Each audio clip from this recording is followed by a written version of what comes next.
Communist, CPM, இப்போ தலைவர் சண்முகம், இதை விட கேவலமா திமுக பேச முடியுமா? பேசுறாங்க. பண்ருட்டி வேல்முருகன் யார்? யாரு யாரு? தமிழக வாழ்வுரிமை கட்சி தலைவர். ஏன் திமுக உறுப்பினர் இல்லையா அவரு? இல்ல அவர் தனியா திமுக அவருடைய சட்டமன்ற திமுக சட்டமன்ற உறுப்பினரா இல்லையா அவரு? அவர் அந்த சிம்பிள்ல நின்னாரு. நான் கேக்குறதுக்கு அவர் அந்த சிம்பிள்ல நின்னாரு. அதனால திராவிட முன்னேற்ற கழகத்தின் சட்டம் தெரியுமா? கோர்ட்ல போய் சொல்லுங்க. ரவிக்குமார் ஒருத்தர் இருக்காரு தெரியுமா? யாரு? விடுதலை சிறுத்தைகளுடைய அவர் போன முறை பாராளுமன்றத்தில் எங்க நின்றாரு தெரியுமா?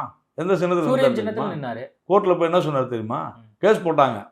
இவர் எப்படிங்க வந்து உதயசூரியன் சின்னத்துல திமுக உறுப்பினர், அதே மாதிரி விடுதலை சிறுத்தைகள் போஸ்டர் இருக்காருன்னு தெரியுமா உங்களுக்கு? கோர்ட்ல என்ன எழுதி கொடுத்தாரு தெரியுமா? தெரியுமா இல்லையா? சொன்னாரு சார். தெரியும். என்ன சொன்னாரு? என்ன சொன்னாரு? திமுக உறுப்பினர் தான் சொன்னாரு. நான் விடுதலை சிறுத்தைகள்ல இல்ல, நான் திமுக உறுப்பினர். அப்புறம் நீங்க சொல்றீங்க அவர் இன்னொரு கட்சி. கொஞ்சம் கூட வெக்கமாவே இல்லையா இங்க இருக்கக்கூடிய மீடியாவில்? வேல்முருகனை குறிப்பிடும் போது திமுக சட்டமன்ற உறுப்பினராகத்தான் குறிப்பிட வேண்டும்.